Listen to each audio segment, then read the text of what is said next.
Abacus Books Incorporated presents The Casey Anthony Murder Trial, a modern American tragedy. Written by Claudette Walker and Matrix Filia. Narrated by John Eastman.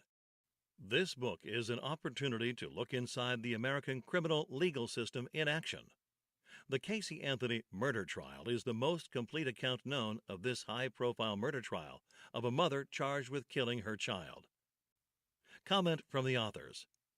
The history of the death of this lovely child and the murder trial of her mother that followed cannot be rewritten or deleted. It has been preserved. Dedication.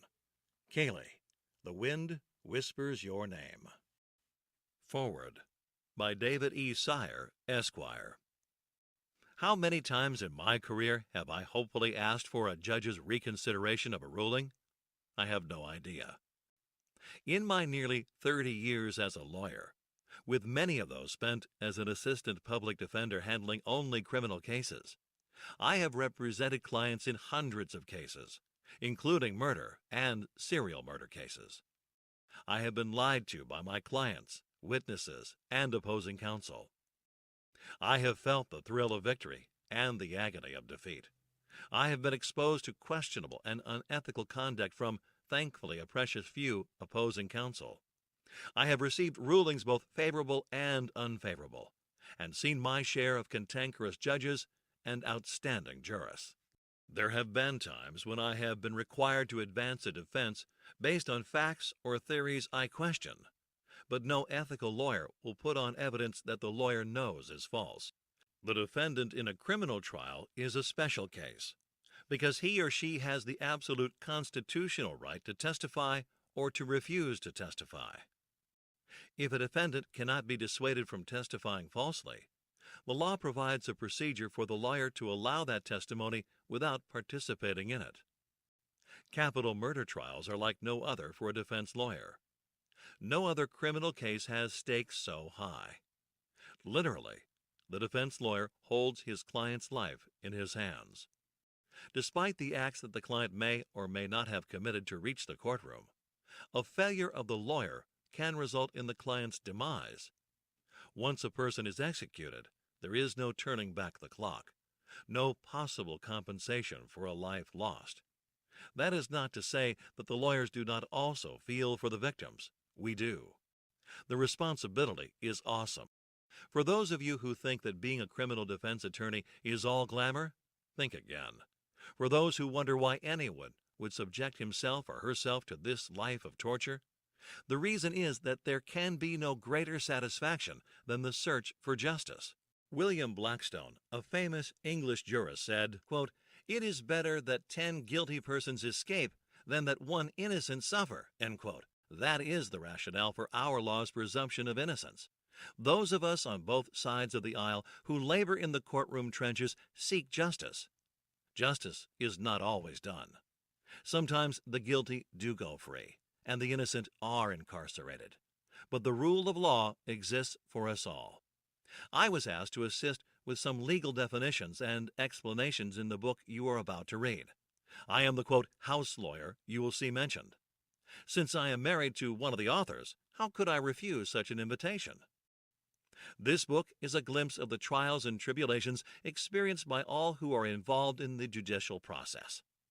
The lawyers, the judge, and the witnesses are the ones who, with the exception of the defendant, people seem to love or dislike most.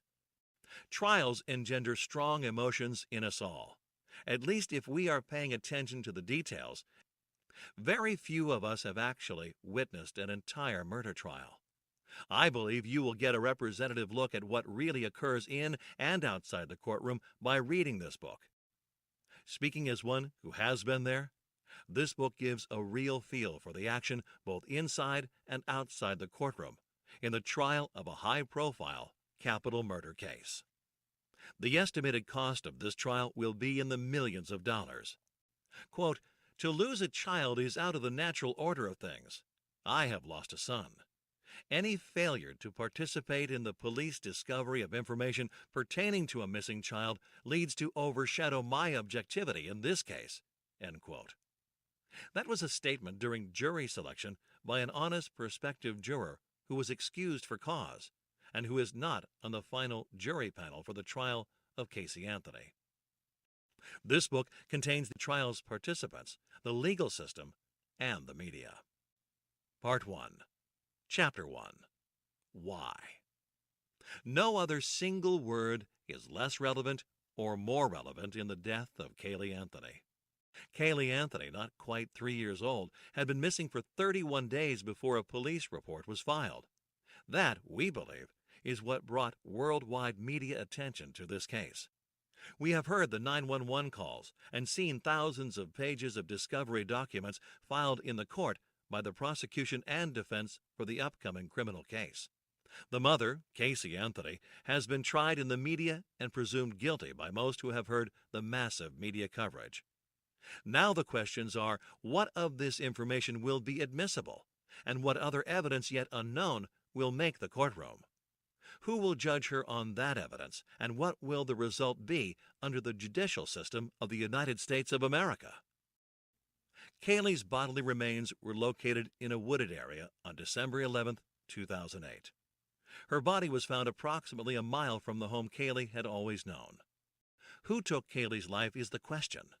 We are seeking the answer to that question through the police investigation, in the media, and finally, in the American judicial system. Does the justice system really work or not? Who are the characters of the courtroom drama? The state's 41st witness, Arpad Vas, Ph.D. I am a senior research scientist at the Oak Ridge National Laboratory. Oak Ridge National Laboratory is run by the Department of Energy, and it is the largest of the DOE laboratories. It has many areas of study, very large, complicated studies. We have the second and fourth largest and fastest supercomputers in the world. We study microbiology, chemistry, physics, and more. I went over the results with Dr. Wise. They showed one large peak, and it was chloroform. Homicides never occur the same way twice. The reason we processed further was that gas chromatograph results regarding chloroform were shockingly high, abnormally high. Thank you for listening. This is one of your authors, Claudette Walker. An additional sample, along with the complete audiobook read by John Eastman, is available for download on Audible, iTunes, and Amazon. Listen on your reader, iPhone, iPad, or computer. This book is perfect for trial enthusiasts, attorneys, law students, police, or professors who desire a better understanding of the American legal system. For those who seek to improve their grasp of American English, this audiobook contains a wide variety of usage. Thank you again for listening. Copyright 2011 by Abacus Books, Incorporated. Production copyright 2013 by Abacus Books, Incorporated.